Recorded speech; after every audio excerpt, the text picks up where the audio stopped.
Okay, तो आज हम पढ़ेंगे एटॉमिक स्पेक्ट्रा।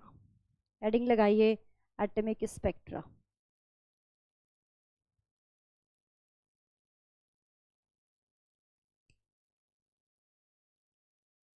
आज का टॉपिक है एटॉमिक स्पेक्ट्रा। अच्छा, स्पेक्ट्रा क्या होता है? स्पेक्ट्रा मतलब स्पेक्ट्रम क्या चीज होती है?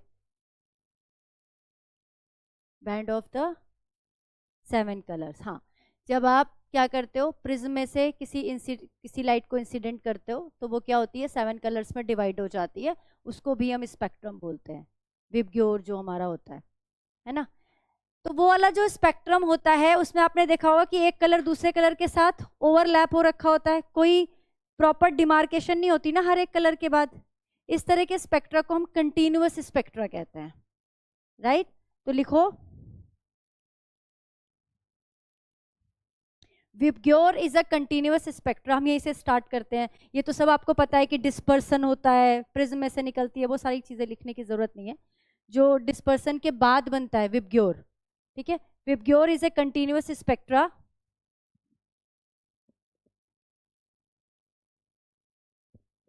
because all colors are merges into each other.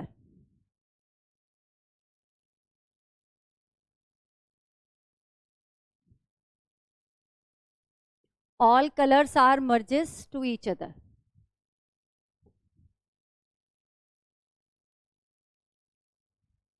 लेकिन जब आप किसी एटम का स्पेक्ट्रा निकालते हो वहां पे ऐसा नहीं होता है ना।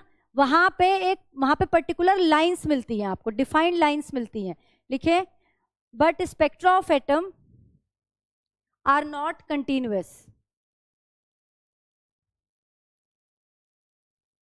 are not continuous. It is made up of sharp, well defined lines.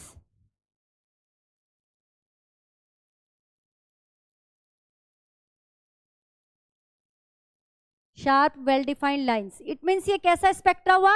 Discontinuous spectra हुआ। तो जो एटॉमिक स्पेक्ट्रा है वो कैसा होता है नेचर में?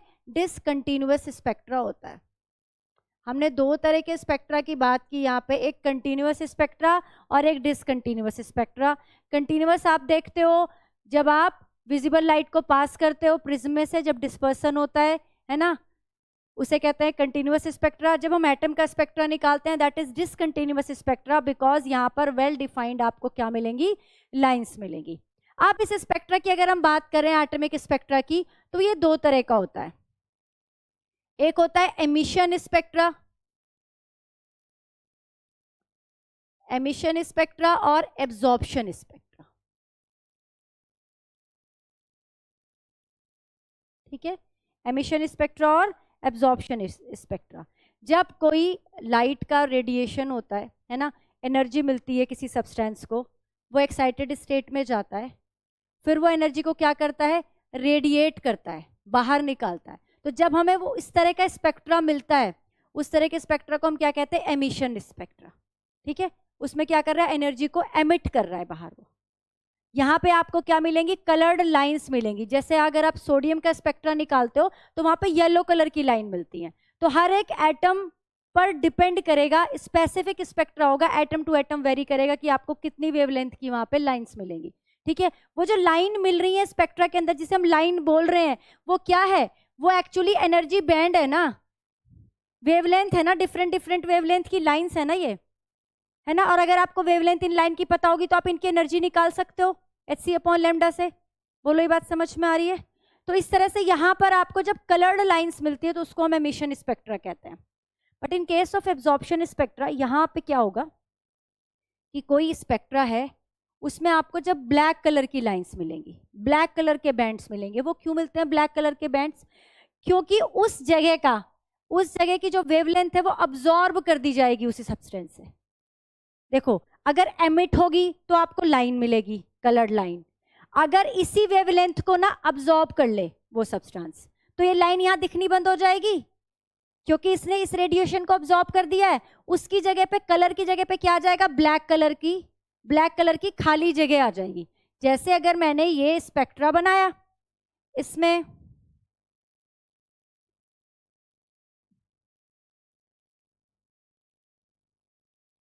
ये पूरे में स्पेक्ट्रा है, ठीक है। ये सारी वेवलेंथ ऐसे ऐसे ऐसे ऐसे सीधी सीधी लाइन है। अब इसकी ये वाली वेवलेंथ एब्जॉर्ब कर ली तो ये जगह खाली हो गई ना। अब मेरा तो यहाँ पे वाइट आया है, वहां पे क्या आ जाएगा, ब्लैक हो जाएगा। ये चीज समझ आ गई। बाकी जगह कलर रहेगी और ये जगह ब्लैक हो जाएगी। इस तरह से ये आपको ऐसे ब्लैक लाइनें मिलेंगे जैसे स्पेक्ट्रम में, ठीक है। मेरी लाइनें यहाँ पर वाइट है लेकिन आपको क्या मिलेगी, वहां पे ब्लैक लाइन मिलेगी, खाली जगह मिलेगी। वो खाली जगह क्यों मिली, क्योंकि वो वाली वेवलेंथ की एनर्जी को अब्सॉर्ब कर दी उस सब्सटेंस ने, and that spectra is called absorption spectra. ये डिफरेंस समझ में आया। एक होता है एमिशन स्पेक्ट्रा जिसमें रेडिएशन एमिट हो रहा है, उसमें आपको कलर्ड लाइंस मिल रही है। एक होता है एब्जॉर्प्शन स्पेक्ट्रा जिसमें रेडिएशन, पर्टिकुलर वेवलेंथ की रेडिएशन को अब्सॉर्ब किया जा रहा है, that is called absorption spectra. पहचानते कैसे हैं, सारी कलर लाइन मिल रही है तो वो एमिशन स्पेक्ट्रा है। अगर बीच में आपको ब्लैक कलर की लाइंस मिल रही है, ब्लैक कलर के बैंड्स मिल रहे हैं तो वो एब्जॉर्प्शन स्पेक्ट्रा है। दोनों ही सब्सटेंस स्पेसिफिक होते हैं, पर्टिकुलर सब्सटेंस के लिए पर्टिकुलर स्पेक्ट्रा आएगा, है ना। अगर हम ये कह रहे हैं सोडियम के लिए ये पीले रंग की लाइन है तो पोटेशियम के लिए वॉयलेट कलर की लाइन है ना। और एब्जॉर्प्शन में भी ऐसा ही होगा कि हर एक सब्सटेंस अपनी मर्जी से अपने लेवल की वेवलेंथ को ही तो अब्सॉर्ब करेगा। ये बात क्लियर हो गई। एमिशन स्पेक्ट्रा समझ में आ गया, एब्जॉर्प्शन स्पेक्ट्रा समझ में आ गया। बोलो आप लोगों को समझ में आया।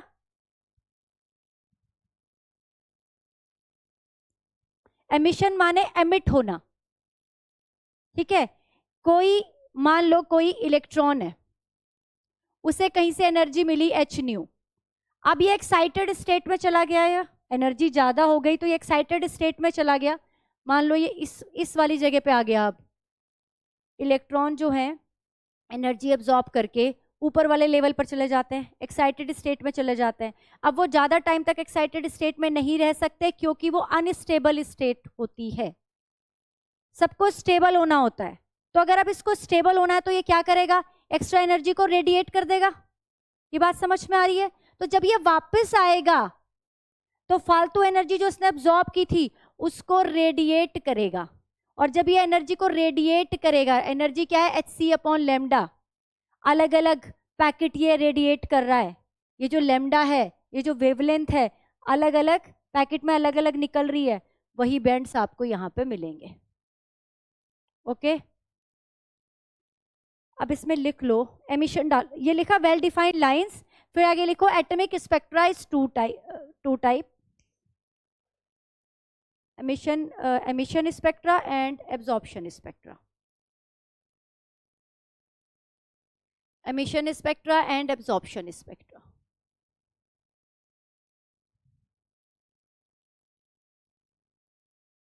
अब एमिशन में लिखेंगे, अगर आपने दो में डिवाइड करा तो वहीं एमिशन में नीचे लिख लो, ठीक है। It is obtained when the radiation emitted, it is obtained when the radiation emitted from substance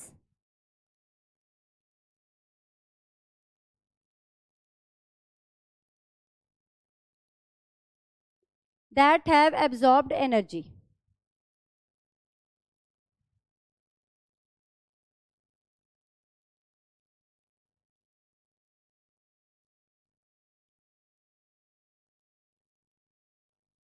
Absorbed energy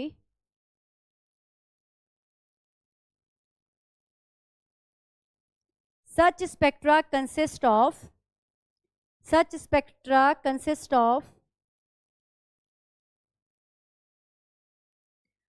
lines of specific frequencies,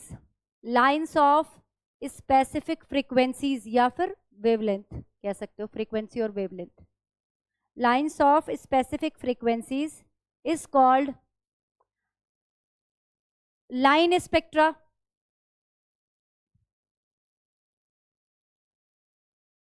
emission spectra तो उसको कहते ही हैं, साथ में इसको लाइन स्पेक्ट्रा भी कहते हैं और डिसकंटिन्यूअस स्पेक्ट्रा भी कहते हैं। और डिसकंटिन्यूअस स्पेक्ट्रा क्यों कहते हैं डिसकंटिन्यूअस, क्योंकि हर एक लाइन वेल डिफाइंड है, यहाँ पे अलग अलग है, कोई मर्जिंग नहीं हो रही है। डिसकंटिन्यूअस स्पेक्ट्रा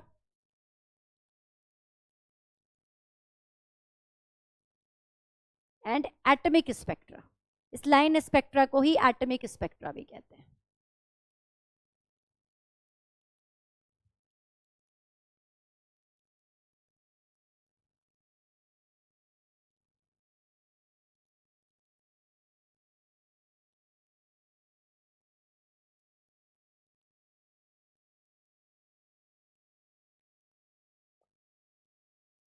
जो आप ये लिख रहे हो ना डिफरेंस, दोनों अलग अलग लिख रहे हो, नीचे की तरफ जो लास्ट में जो 2-3 लाइनें बची है ना, वहां पे स्टार लगा के लिखो।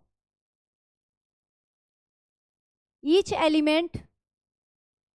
Element gives a unique spectra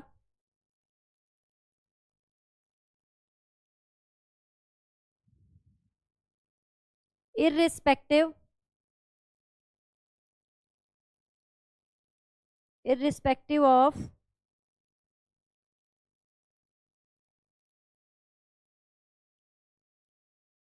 even the form in which it is present.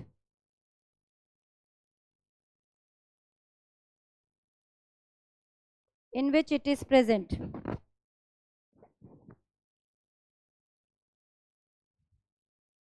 क्योंकि ये हर एक एलिमेंट का यूनिक स्पेक्ट्रा है, तो हम इसको क्या कह सकते हैं? फिंगरप्रिंट स्पेक्ट्रा भी कह सकते हैं। ठीक है, इसको हम क्या कह सकते हैं? Fingerprint of spectra. तो लिखें present. So line spectra are also known as fingerprint spectra of atom. जैसे हर एक के फिंगरप्रिंट अलग अलग होते हैं, ऐसे ही हर एक एटम है या एलिमेंट है वो अलग अलग स्पेक्ट्रा शो करेगा, regarded as fingerprint of atom.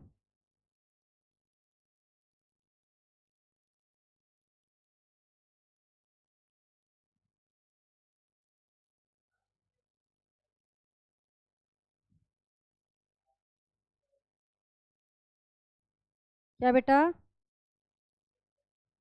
हाँ कोई बात नहीं। एब्जॉर्प्शन स्पेक्ट्रा, जो एमिशन है और एब्जॉर्प्शन है, दोनों ही एलिमेंट स्पेसिफिक होती हैं। पूरे एटॉमिक स्पेक्ट्रा के लिए ही है ये बात, इसीलिए मैंने नीचे लिखने के लिए कही थी। एब्जॉर्प्शन स्पेक्ट्रा में लिखो, when a continuous electromagnetic radiation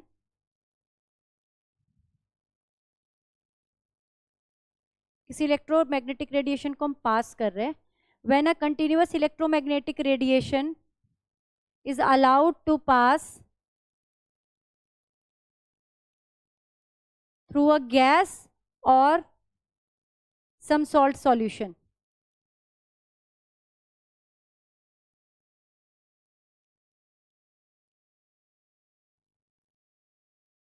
और some salt solution.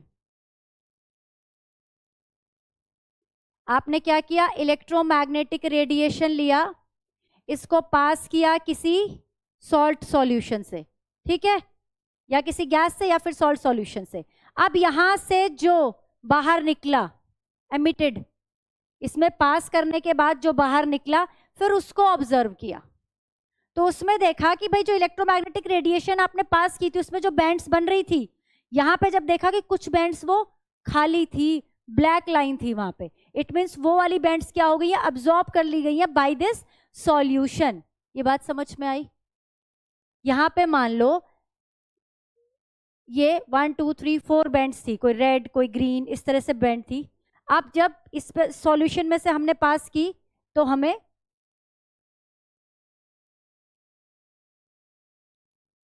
एक बैंड की जगह क्या मिला? ब्लैक, हमें एक बैंड मिला। इट मीन्स ये वाली जो एनर्जी थी वो एब्जॉर्ब कर ली गई किससे? इस सॉल्यूशन ने। तो इसे हम क्या कहेंगे? एब्जॉर्प्शन स्पेक्ट्रा कहेंगे, राइट? तो क्या लिखा आपने? some salt solution, the transmitted light is analyzed, we obtain a spectra in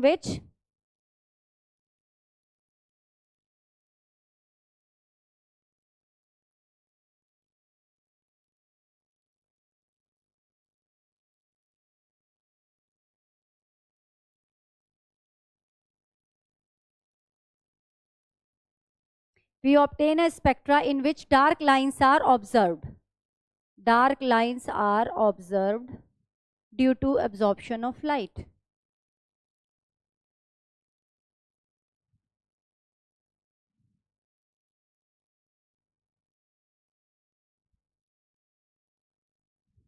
आपको ये चीज समझ में आ गई? क्या होता है एटॉमिक स्पेक्ट्रा में, क्या होता है एमिशन में, क्या होता है एब्जॉर्प्शन में? बोलो बेटा।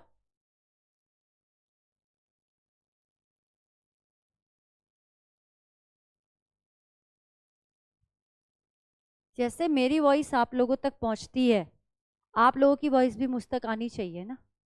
मुझे यस मैम ऐसे बोलते हो आप लोग कि आपके ही कान को सुनाई नहीं दे रहा होता। तो धीरे से, थोड़ा जोर से बोला करो ना। घर पे भी इतने धीरे बोलते हो? वहां तो पूरा खुली वॉइस चलती है ना, तो यहाँ क्या हो गया? अपने असली रूप में आ जाओ। अब तो बहुत दिन हो गए, 1 महीने से ऊपर हो गया पढ़ते हुए। एटॉमिक स्पेक्ट्रा, अब हम बात करेंगे हाइड्रोजन के एटॉमिक स्पेक्ट्रा की। ठीक है, अभी तक हमने बात की कि क्या क्या स्पेक्ट्रा होते हैं, एमिशन, एब्जॉर्प्शन, आपको बेसिक बेसिक चीजें पता हो। अब बनाएंगे,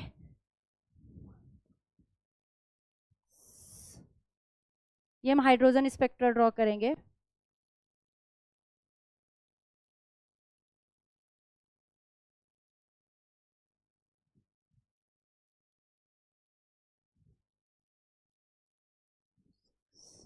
ये जो मैंने लाइनें बनाई हैं, दीज आर द शेल। ठीक है, एन है ये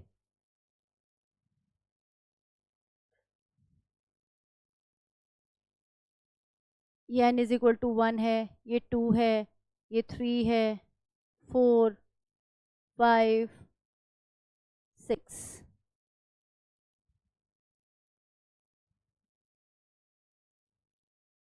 क्या हो गया? क्या चाहिए? पेन चाहिए? स्केल तो मेरे पास भी नहीं है, दूसरा पेन रख के खींच लो लाइनें है।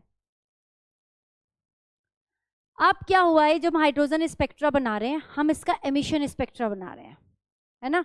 इट मीन्स इसने एनर्जी गेन करी, फिर एक्साइटेड स्टेट में गया और फिर एनर्जी को रेडिएट कर रहा है। अब कैसे रेडिएट कर रहा है हम वो देखते हैं।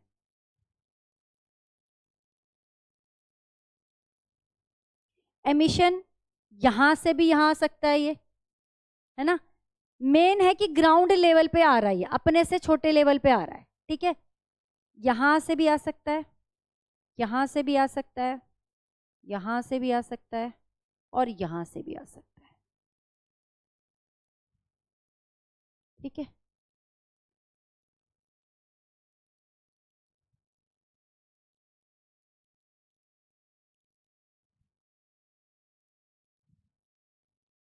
ये सारी लाइनें कहां पे आ रही हैं? ये सारी लाइनें आ रही हैं when n is equal to 1। Second से भी आ रही हैं, थर्ड से आ रही हैं, फोर्थ से आ रही हैं, फिफ्थ से आ रही हैं, सिक्स से आ रही हैं। ये जो n है, नंबर ऑफ शेल, जो हम आगे पढ़ेंगे बोर के उसमें, है ना, ये वही n है भाई। इलेक्ट्रॉन एक्साइट होकर कहाँ जाता है? जो शेल है, शेल में घूम रहा है, इलेक्ट्रॉन को एनर्जी मिलेगी, एक्साइट होकर ऊपर वाले शेल में चला जाएगा, एनर्जी को रिलीज करेगा, नीचे वाले शेल में आएगा, उससे उससे बाहर तो कहीं नहीं जाएगा। तो वही हो रहा है यहाँ पे। तो जब n इज इक्वल टू 1 पर ये जो सारी लाइनें हमें मिल रही हैं, जो ये सीरीज हमें मिल रही है ना, इनको हम कहते हैं लाइमन सीरीज। कब हम इनको लाइमन सीरीज कहेंगे? When n is equal to 1, या ये कह सकते हैं when n1 is equal to 1 और n2 is equal to 2, 3, 4, 5, 6 and so on. अभी मैं फॉर्मूला बताऊंगी तब समझ में आएगा। ठीक है,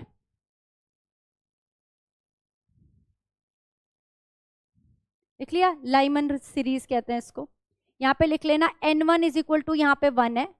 और ये जो लाइमन सीरीज होती है, ये आपको अल्ट्रा वॉयलेट रीजन में दिखाई देती है। कौन से रीजन में दिखाई देती है? अल्ट्रा वॉयलेट रीजन में दिखाई देती है।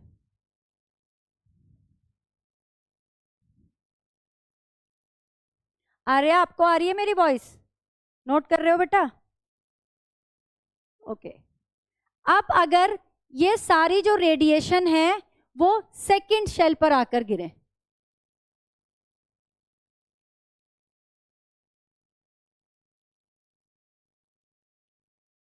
राइट। अब इस केस में n1 की वैल्यू क्या है? 2, and this series is called Balmer series. Region कौन सा है? ये विजिबल रीजन। आपसे क्वेश्चन बहुत बार ये पूछा हुआ है कि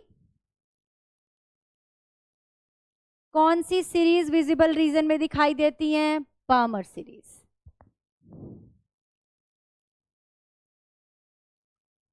अब अगर n1 इज इक्वल टू क्या हो? 3 हो,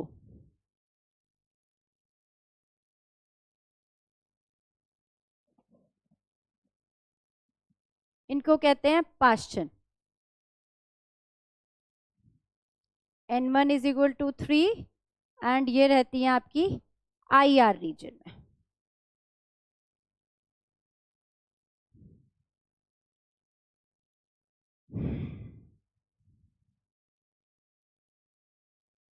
अब n1 इज इक्वल टू 4 हो, इसको हम कहते हैं ब्रैकेट। यहां पे n1 क्या है? 4 है, और ये भी IR रीजन में। जो इंफ्रारेड रीजन होता है ना, इसको नियर इंफ्रारेड और फार इंफ्रारेड में भी हायर क्लास में आप पढ़ते हो डिवाइड किया हुआ है।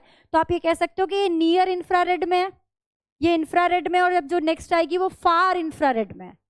लेकिन अगर आपको सिर्फ इंफ्रारेड पूछा है तो आप इंफ्रारेड में है ये सब तीनों, ब्रैकेट और ये Pfund, PFUND। when n1 is equal to क्या बेटा? हाँ जी, हाँ जी, IR रीजन में, ये भी IR में है। ठीक है, लास्ट की तीनों आपको IR में मिलेगी।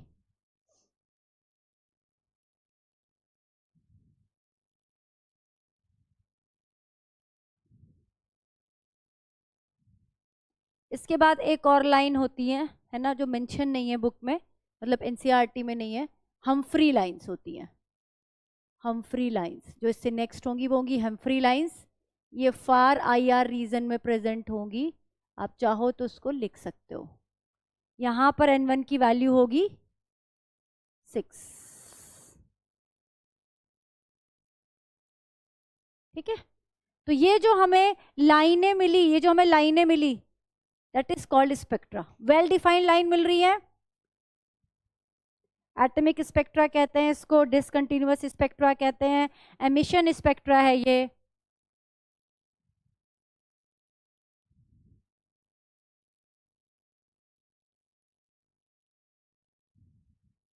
लाइमन, बामर, पास्टन, ब्रैकेट, फोंड, हमफ्रीज, ये आपको यहाँ पे क्या मिलती हैं? लाइंस मिलती हैं। ठीक है, it is a line emission spectra, लिख लो, it is a line emission spectra और atomic spectra of hydrogen. It is line emission spectra और एटॉमिक स्पेक्ट्रा ऑफ हाइड्रोजन।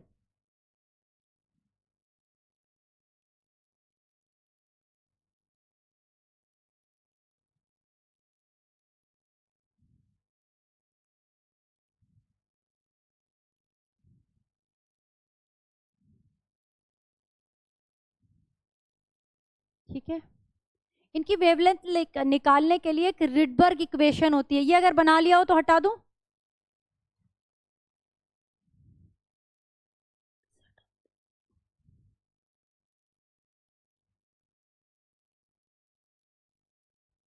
इनकी वेवलेंथ को निकालने के लिए या वेव नंबर को निकालने के लिए एक इक्वेशन ली जाती है जिसको हम कहते हैं रिडबर्ग्स इक्वेशन। लिखो रिडबर्ग्स इक्वेशन।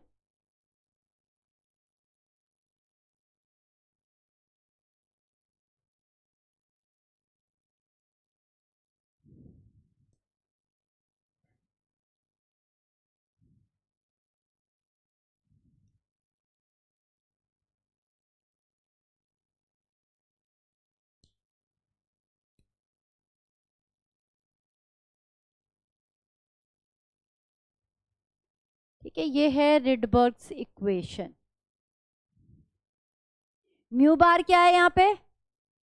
हाँ, म्यू बार क्या है यहाँ पे? वेव नंबर इक्वल टू 1/λ होता है ना, ये है ना, इसको वेव नंबर कहते हैं। Mu bar, R is a Rydberg constant. R is a Rydberg constant.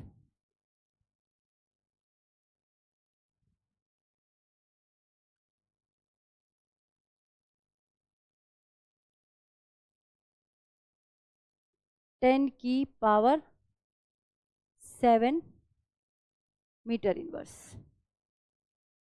इसकी वैल्यू क्या होती है रिडबर्ग्स कांस्टेंट की? 1.097 इंटू 10 की पावर 7।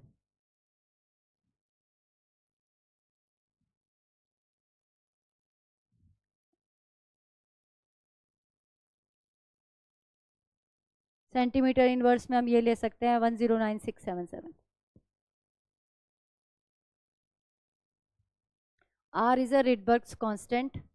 N1 यहाँ पे कांस्टेंट होगा, N1 जो होगा वो कांस्टेंट होगा, और N2 क्या करेगा? वेरी करेगा। कैसे? कोई भी जो लाइन एमिट हो रही है, आपको कहा है कि बामर सीरीज है, तो बामर सीरीज है तो आपको N1 पता है ना, उसका क्या है? 2। क्लियर हो गई ये बात? अगर वो कह रहा है कि पास्चन सीरीज है तो उसके लिए N1 क्या है? 3। तो इनका N1 सबका फिक्स होगा, लेकिन N2 नहीं पता ना आपको कि ये जो 3 है उस पर ये 4 से आ रहा है, 5 से आ रहा है या 6 से आ रहा है, वो वेरी करेगा। राइट? अच्छा, एक चीज और लिखो, ये तो हाइड्रोजन एटम के लिए हमने रिडबर्ग इक्वेशन लिखी अगर हाइड्रोजन एटम है, लेकिन अगर हाइड्रोजन लाइक एटम है तब उसके लिए वेव नंबर की वैल्यू क्या होगी? When hydrogen like atom. अच्छा, हाइड्रोजन लाइक एटम होते कौन से हैं? कौन से एटम को हम हाइड्रोजन लाइक एटम कह रहे हैं? अभी हम जब ये पढ़ेंगे, बोर मॉडल भी पढ़ेंगे, तो उस वक्त ये बात की थी कि एक हाइड्रोजन एटम के लिए कुछ फॉर्मूले दिए थे, कुछ हाइड्रोजन लाइक एटम के लिए दिए थे। तो कौन से एटम को हाइड्रोजन लाइक एटम का था? यानी कि हाइड्रोजन जैसे, है ना? आपका ये हाइड्रोजन है 1H1, राइट? हाइड्रोजन के बाद कौन आता है? हीलियम। हीलियम में हीलियम पॉजिटिव लगा दूं मैं, तो ये हाइड्रोजन की तरह हो गया कि नहीं हो गया? एक इलेक्ट्रॉन है इसके अंदर अभी। अब पहले हीलियम के अंदर 2 इलेक्ट्रॉन थे, एक इलेक्ट्रॉन निकाल दिया तो अब इसके पास एक ही इलेक्ट्रॉन बचा। हाइड्रोजन के पास भी एक इलेक्ट्रॉन था, तो सिमिलर हो गए ना दोनों। या मैं लिखूं लिथियम +2, ये भी हाइड्रोजन लाइक एटम हो जाएगा। तो लिख लेंगे कहीं पर स्टार लगा के, hydrogen like atom are He+1, Li+2, these are hydrogen like atom. तो जब हम हाइड्रोजन लाइक एटम में इस इक्वेशन की बात करेंगे, क्या डिफरेंस आ जाएगा?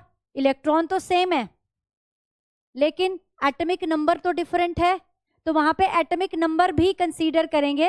1/λ यानी कि mu bar is equal to R, 1/N1 square minus 1/N2 square Z²।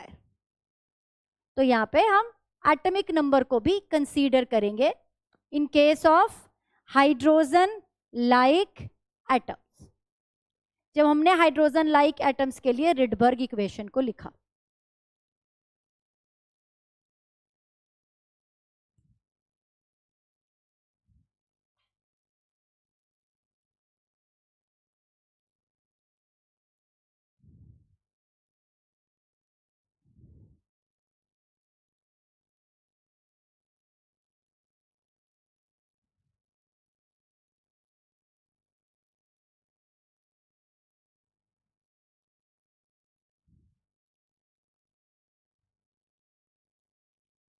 अच्छा, 1-2 पॉइंट लिखो।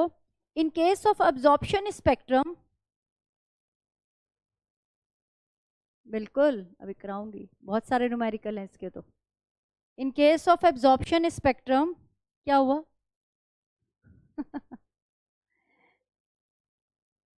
न्यूमेरिकल पसंद नहीं है? बेटा पसंद करना सीखो। जो चीज़ पसंद नहीं है ना, ये ऐसी चीज़ है कि जो आपको करनी पड़ेगी, फिजिक्स में भी और केमिस्ट्री में भी। क्योंकि ये नीट वाले बच्चों की सबसे ज़्यादा प्रॉब्लम होती है कि उनको ना न्यूमेरिकल वाला पोर्शन करते हुए मतलब मज़ा नहीं आता या बहुत वो है, और यहीं पे प्रॉब्लम आ जाती है। जिसका ये वाला एरिया स्ट्रॉन्ग है तो वो बाकी बच्चों से एज ले जाता है। तो अपना जो कैलकुलेशन है, जो चीज़ आपको नहीं पसंद है, उसको और ज़्यादा पसंद करने की कोशिश करो। In case of absorption spectrum N2 is greater than N1। Absorption spectrum में क्या होगा? N2 is greater than N1 होगा। एनर्जी एब्जॉर्ब होगी, एब्जॉर्प्शन स्पेक्ट्रम में एनर्जी एब्जॉर्ब होगी, एनर्जी इज एब्जॉर्ब्ड तो डेल्टा ई की वैल्यू पॉजिटिव आएगी। अब आपके दिमाग में चल रहा होगा ये डेल्टा ई कहाँ से आ गया? अरे भाई लेमडा है तो डेल्टा ई तो निकाल ही सकते हैं। एक का ई निकाल लिया, दूसरे का ई निकाल लिया, डेल्टा ई निकाल लोगे ई टू माइनस ई वन करके। जब क्वेश्चन आएगा तब समझाओगे, ठीक है। If n1 is greater than n2, अगली लाइन में लिखो, if n1 is greater than n2 तो डेल्टा ई क्या होगा? नेगेटिव होगा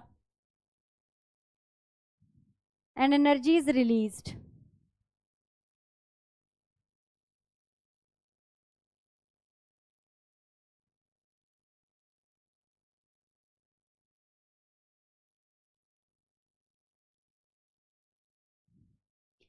अब एक और चीज लिखो, लिमिटिंग लाइन क्या होती है? Limiting line,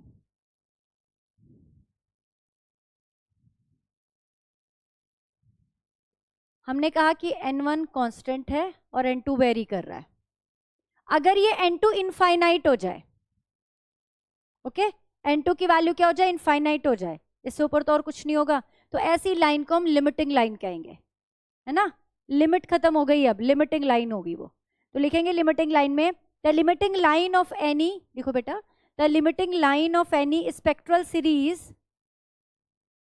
the limiting line of any spectral series in hydrogen spectrum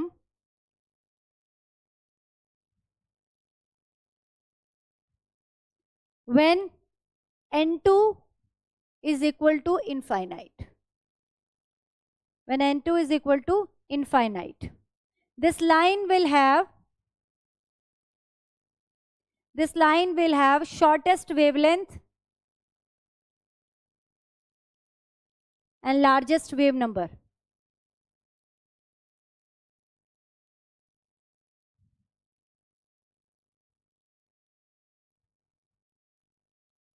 ये मैंने आपको बता ही दिया कि जो लाइन स्पेक्ट्रम होता है, जो एटॉमिक स्पेक्ट्रा होता है, ये हर एक एलिमेंट के लिए यूनिक होता है ना, तभी हम उसको क्या कहते हैं? फिंगरप्रिंट स्पेक्ट्रा कहते हैं।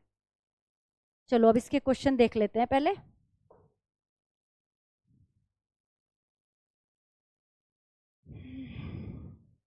करने शुरू किया आप लोगों ने या नहीं? इसके क्वेश्चन कब करोगे? इतना धीरे क्यों चल रहे हो? स्टार्टिंग में जितना फटाफट कोर्स को खींच लोगे, फिर आराम से रिलैक्स होके धीरे धीरे करना, रिवीजन का भी टाइम मिल जाएगा, तो क्वेश्चंस करते रहा करो। साथ साथ में 4 4 5 5 तो क्वेश्चन दे रही हूँ आपको, साथ साथ खत्म कर लो।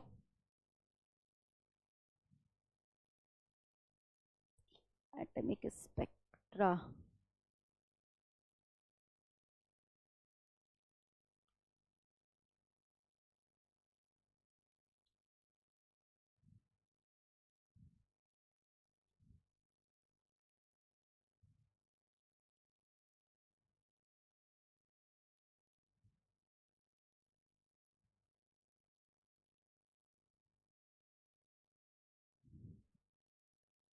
चलो पहले लिखो, what is the wavelength of light,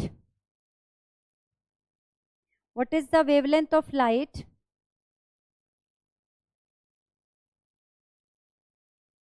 when the electron in hydrogen atom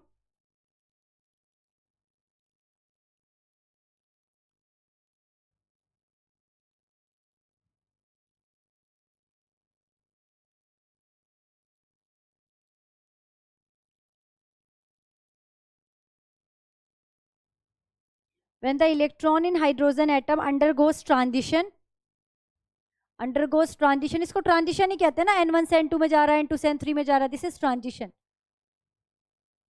hydrogen atom undergoes transition from n energy level,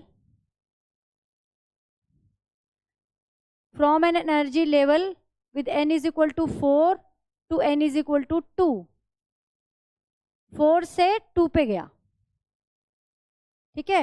what is the colour of radiation, पहले वेवलेंथ पूछी है इसने, what is the wavelength of light emitted, है ना, और फिर इसने पूछा what is the colour of the radiation.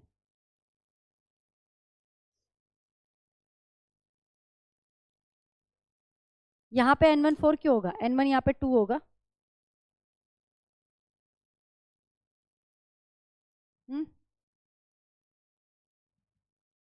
4 से 2 पे आ रहा है, ठीक है। n1 क्या है यहाँ पे 2 है, और n2 क्या है यहाँ पे 4 है। वैल्यू रखेंगे 1 upon lambda is equal to r 1 upon 2 का स्क्वायर माइनस 1 अपॉन 4 का स्क्वायर। सेंटीमीटर इनवर्स में रख लो चाहे वैल्यू।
होगा तो उसमें ठीक ठाक कैलकुलेशन आती है, वहां तो आपको करनी पड़ेगी। हाँ जी, अब वॉइस आ रही है।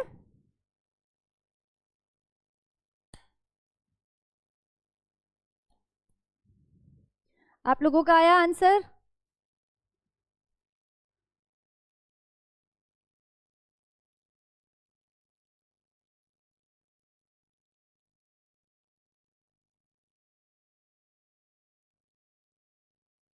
Four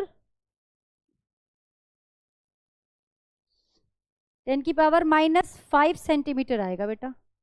4 okay. अगर सेंटीमीटर में लोगे तो ये आएगा। एनएम में निकालना है एक्चुअली आंसर।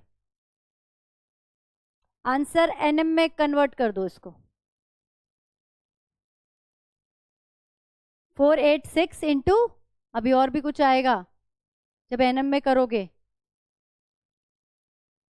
10 की पावर -9, नहीं हाँ 486 आएगा एनएम में, राइट 486 एनएम आ जाएगा। हाँ जी बोलो बेटा। फिर क्या होता है? जब भी आपको ऐसा लगे कि हमें हमसे नहीं हो रहा है, एलसीएम नहीं लिया जा रहा है, इन दोनों को मल्टीप्लाई करके लिख देते हैं, वही एलसीएम हो जाता है। 16 4 जा 64 नहीं होता है? बस फिर तो ये एलसीएम करेक्ट है।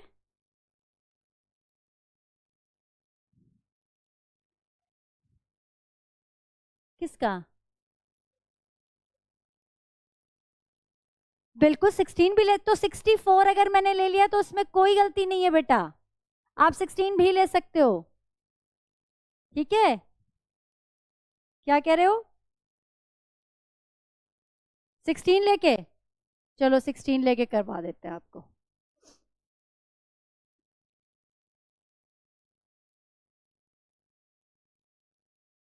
3/16 आ गया ये आपका।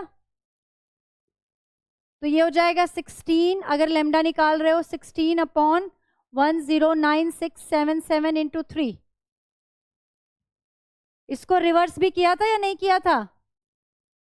ये 1/लेमडा की वैल्यू थी हमें लेमडा की वैल्यू निकालनी है तो उसको रिवर्स भी तो करेंगे, कर लिया था ना। तो क्या आया सॉल्व करके इसको?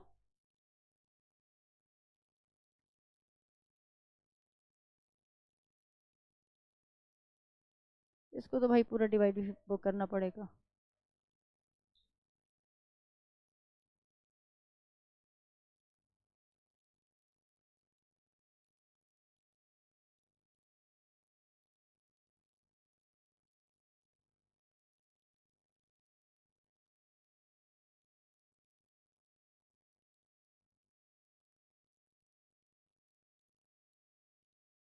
$4.86 आ गया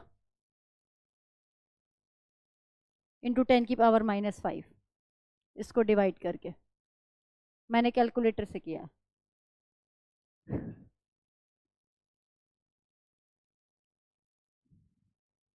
आप एक काम कर लो फिर,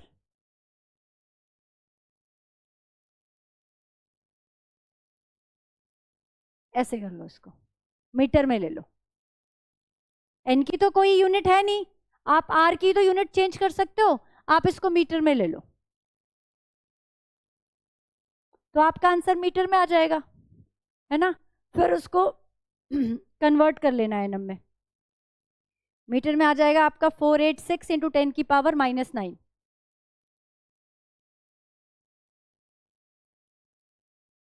आपको ये सॉल्व करना ज़्यादा इजी रहेगा, है ना, डिवाइड करना ज़्यादा इजी रहेगा। 1.09 से डिवाइड कर लोगे, ये फिर भी इजी है कंपैरेटिव टू 109,677। क्या करके दिखाऊं? हो जाएगा, है ना। तो ये जो 486 एनएम है ये ब्लू कलर की रेंज में आता है, तो हमसे कलर पूछा है, विबग्योर का ब्लू कलर ये।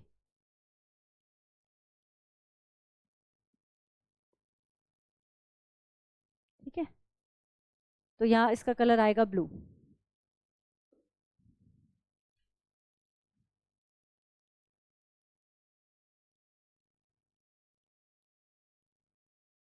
कहीं पे लिखना हो तो लिख लो, ये 400 एनएम से 700 एनएम होता है ना ये हमारा,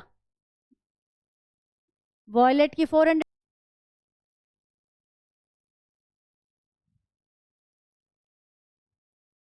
रिवाइज कर लो बैठ के जो पहले कराया हुआ है।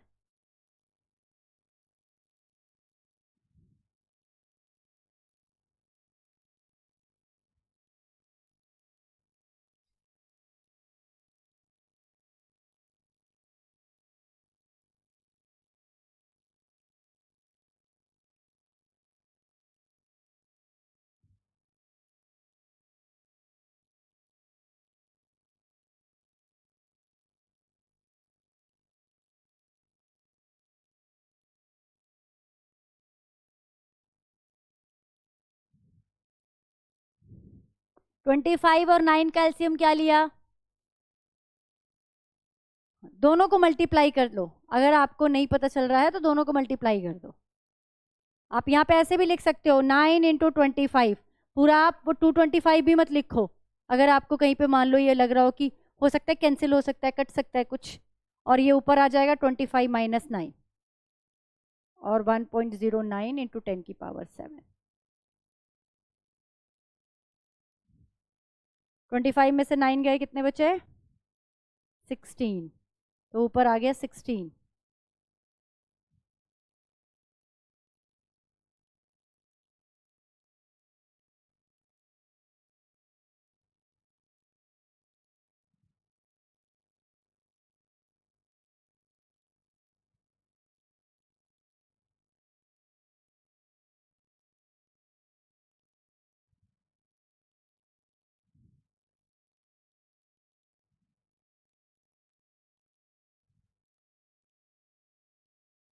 तो ये 1/λ की वैल्यू है, तो लेमडा इज इक्वल टू क्या हो जाएगा?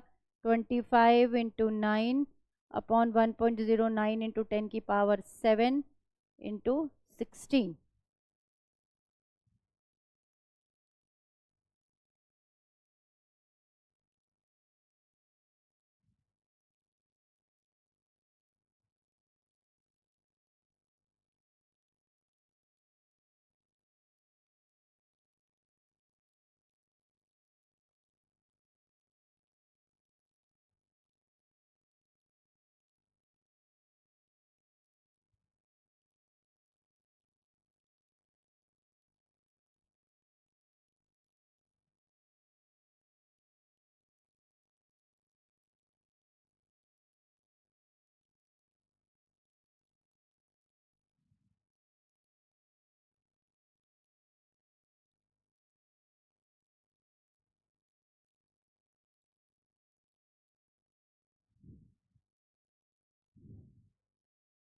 कितना कितना आया है?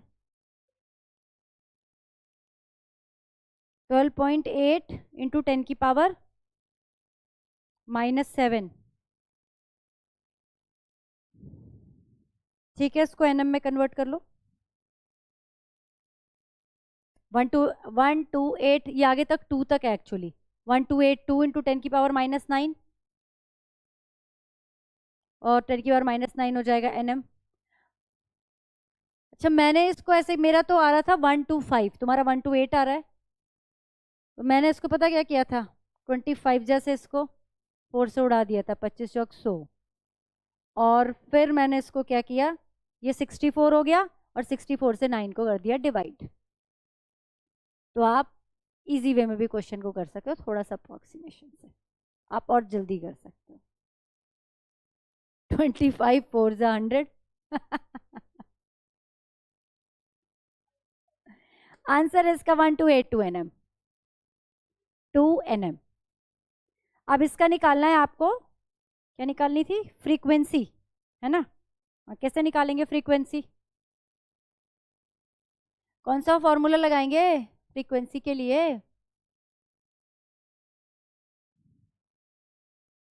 HC क्यों लगाओगी? एनर्जी थोड़ी निकालो, फिर एनर्जी भी नहीं पता तुमको तो। एच न्यू क्यों लगाओगे? सिंपल जाओ ना, कैरेक्टरिस्टिक जहां पढ़ाई थी वेव की, एक रिलेशन लिखवाया था, C is equal to mu lambda, use करो उसको। Mu is equal to C upon lambda हो जाएगा, mu is equal to C upon lambda हो जाएगा। C 3 × 10⁸ है, और ये आपका कितना है? 1286 आया ना शायद, 1282 आया है। ये एनएम में आया है, 10⁻−9 कर दो इसको, क्योंकि ये मीटर पर सेकंड में है ना, तो इसको भी आपने मीटर में ही लेना है।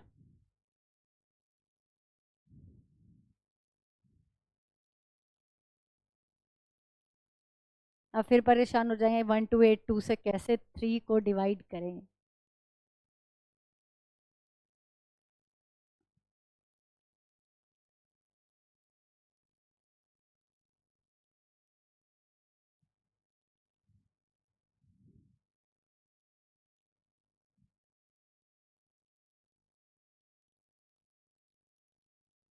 एनसीईआरटी दिखाओ एक बार मुझे।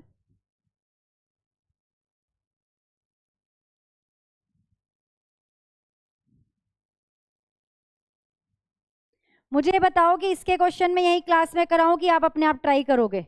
अगर मुझे सारे क्लास में कराने तो मैं सारे करा दूंगी, मुझे कोई प्रॉब्लम नहीं है, लेकिन आपको पहले अपने मुंह से एडमिट करना पड़ेगा कि मैम करा दूं। या एक ट्राई करना चाहते हो घर पे? आसान वाले तो कर लो कुछ कुछ।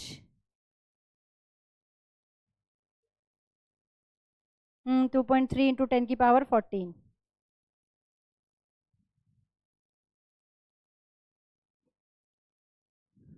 बैक एक्सरसाइज का 33, 2.33 क्वेश्चन ट्राई करना।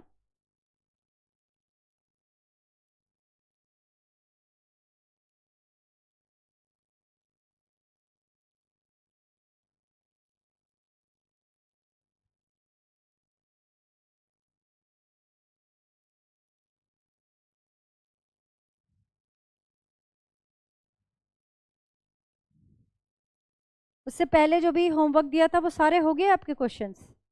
अभी सब रुके हुए हैं? तो फिर और देने का कोई फायदा नहीं है। चलिए आज इतना ही करेंगे। कलर इसका कहाँ पे पड़ा ये 2 पॉइंट? तो ये तो इंफ्रारेड रीजन में, इसका कलर का क्या करेगा, ये तो हमें दिखाई नहीं देता है ना, इंफ्रारेड रीजन में है। ठीक है बेटा, इतना ही करेंगे आज। वेलकम, वेलकम बेटा।